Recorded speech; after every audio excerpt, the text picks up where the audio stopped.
30 जानेवारी 1681 या दिवशी मुघलांच्या बुरहानपूर या अतिशय श्रीमंत शहरावर अचानक हल्ला झाला। पण हा हल्ला केला कोणी, तर तो म्हणजे स्वराज्याचे सरसेनापती हंबीरराव मोहिते यांनी। मराठे अचानक एवढ्या आत येतील असे मुघलांना स्वप्नात देखील वाटले नव्हते। बुरहानपूरच्या या मोहिमेत शंभूराजांना प्रचंड अशी संपत्ती मिळाली आणि मुघलांचं समृद्ध असणारं हे शहर फार बेचिराग झालं। ही बातमी जेव्हा औरंगजेबाने ऐकली तेव्हा तो अक्षरशः हादरून गेला। बुरहानपूरची ही मोहीम कशी झाली आणि यानंतर औरंगजेबाची स्थिती काय झाली पाहूया आजच्या व्हिडिओमध्ये।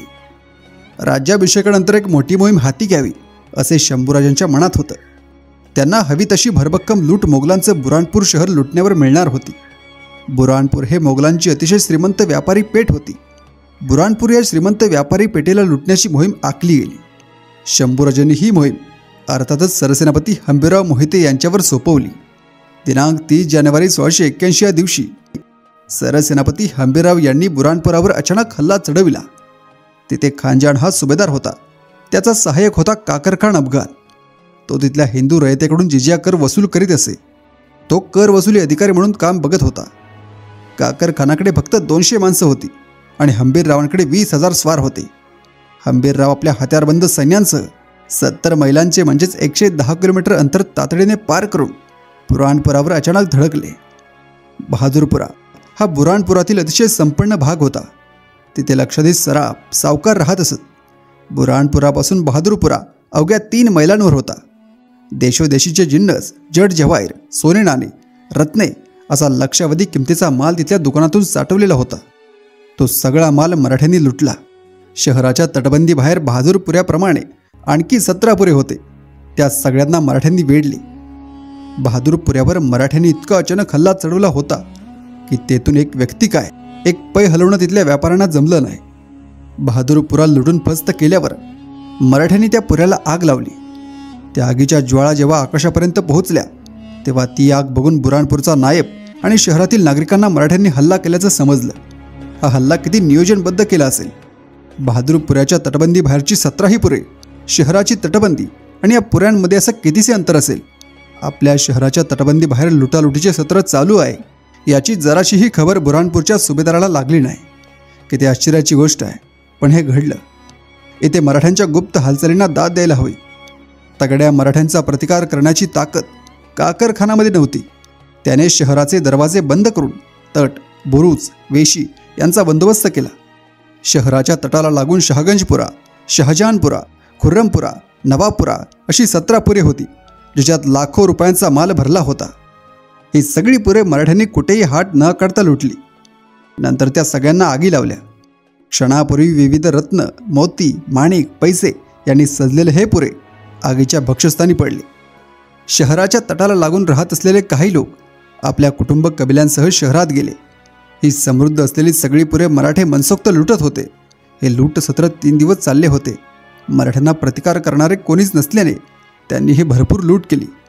फक्त दुकानातील लूट मराठ्यांच्या हाती पडली नाही, तर जमिनीखालील दडवून ठेवलेली संपत्ती पण त्यांच्या हाती लागली।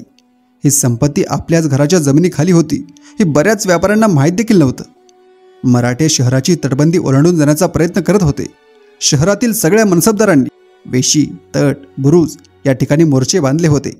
ते मराठ्यांना निकराची झुंज देत होते, त्यामुळे मराठे शहरात दाखल होऊ शकले नाहीत। पण सगळी पुरे लुटून मराठ्यांनी भरभक्कम लूट हस्तगत केली होती।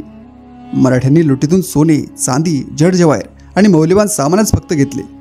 बाकी लुटलेलं सामान म्हणजे भांडीकुंडी, काचेचं सामान, धान्य, मसाले, वापरलेले कपडे इत्यादी गोष्टी सोबत नेणे त्यांना शक्य झाले नाही, म्हणून त्यांनी ते तिथेच टाकून दिले।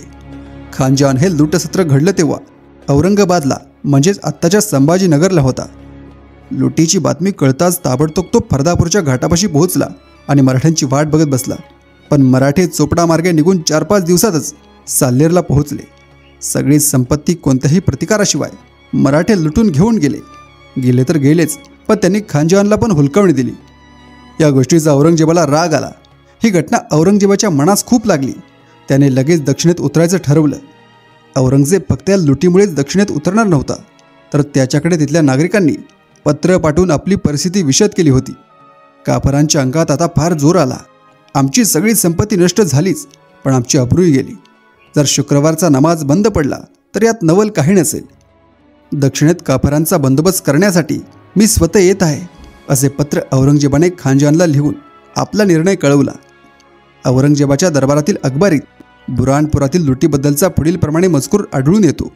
त्यामध्ये असं लिहिलं होतं, बुऱ्हाणपूरच्या वृत्तावरून समजले की शत्रू सैन्य एकदम जमून आले. या बातमीमुळे खानजहान काकरखान येथे आला होता. त्याने किल्ला बंद करून घेऊन खबरदारी बाळगली. शत्रू करणपुऱ्यावर तुटून पडला. राजपुतांना निशस्त्र केले व 3 दिवस शहरात राहून ते लुटून गेले. बुऱ्हाणपुराची संपत्ती कुठल्याही प्रतिकाराशिवाय ते काफर मराठे लुटून घेऊन गेले. ही गोष्ट औरंगजेबाच्या मनाला फार लागली. त्याने ताबडतोब सुभेदार खानजहानला सुभेदार पदावरून काढून टाकले. त्याच्या जागेवर सुभेदार म्हणून इरज खान यास नेमले. ही घटना आहे 1 मार्च 1681ची. बुऱ्हाणपूर लुटीच्या घटनेसंबंधी शहजादा अकबर यांनी औरंगजेबाला पत्रातून असे कळवले की दक्षिण प्रांताची अशीच दुर्दशा झाली आहे. वास्तविक पाहता हा विस्तीर्ण दक्षिण प्रदेश म्हणजे भूमीवरील स्वर्गच होय आणि बुऱ्हाणपूर म्हणजे विश्वसुंदरीच्या गालावरचा तिळच होय. पण हे शहर आज उद्ध्वस्त होऊन गेले आहे.